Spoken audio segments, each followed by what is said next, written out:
Bonjour, merci d'être avec nous. Vous êtes consultant antiterroriste, PDG de Mossecom. Alors, l'attentat n'a pour le moment pas été revendiqué, mais le choix du mode opératoire ressemble aux consignes données par l'organisation État islamique, notamment par Abou Mohamed Al-Adani, le porte-parole officiel de l'organisation État islamique. Il avait encouragé dans un message audio en 2014 ce qu'il nomme les soldats du califat à utiliser n'importe quelle arme disponible. Et c'est finalement ce qui s'est passé hier soir. Oui, bonjour. D'abord, merci de m'avoir invité.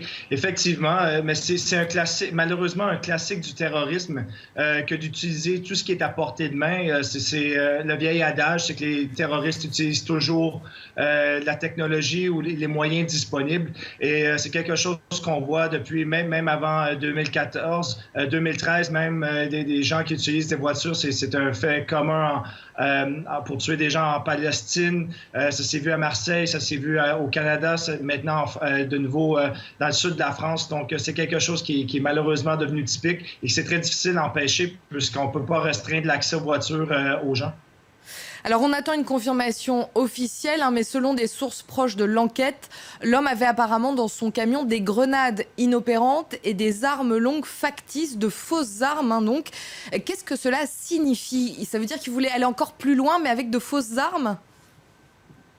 C'est-à-dire que ce genre de situation, on cherche à provoquer de la panique. Dès qu'il est immobilisé, dès que le véhicule ne fonctionne plus, s'il se met à sortir avec des armes, il donne l'impression, il crée un effet de panique ajouté dans la foule. Puis, il s'ajoute que il force la main des policiers à lui tirer dessus. Donc, l'expression américaine, c'est suicide by cop. C'est essentiellement de laisser la police lui donner la mort. Et donc, avec ce type d'armes factices, il provoque ce type de situation.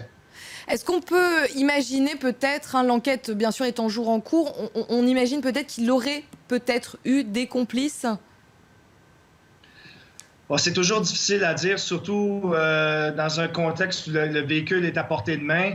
Si on se fie à des attentats précédents, c'était vraiment des initiatives plus personnelles. Par contre, il y a toujours un certain niveau, un certain degré de ramification où on peut aller à certains égards avec des gens qui étaient au courant. Mais il y a effectivement un certain degré de planification. Donc, combien de gens étaient au courant de ce type de plan-là? C'est difficile à déterminer, mais c'est le but de l'enquête.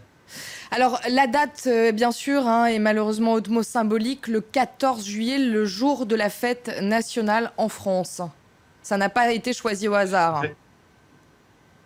Du tout. Et puis, pour ce type d'attaque, on cherche toujours à avoir le plus grand nombre, la plus grande foule possible. Donc, c'est quelque chose qui était évidemment qui était une grande crainte lors de l'Euro, lors des rassemblements, le visionnement public.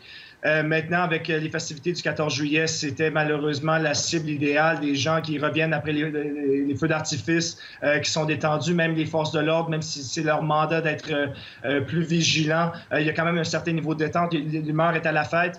Et puis, ça se trouve être malheureusement l'occasion idéale pour des terroristes d'effectuer ce type d'attaque. Et c'est exactement ce qu'on a vécu. Merci beaucoup, Yann Saint-Pierre, d'avoir été avec nous. Je rappelle que vous êtes consultant anti-terroriste. Merci. Et François Hollande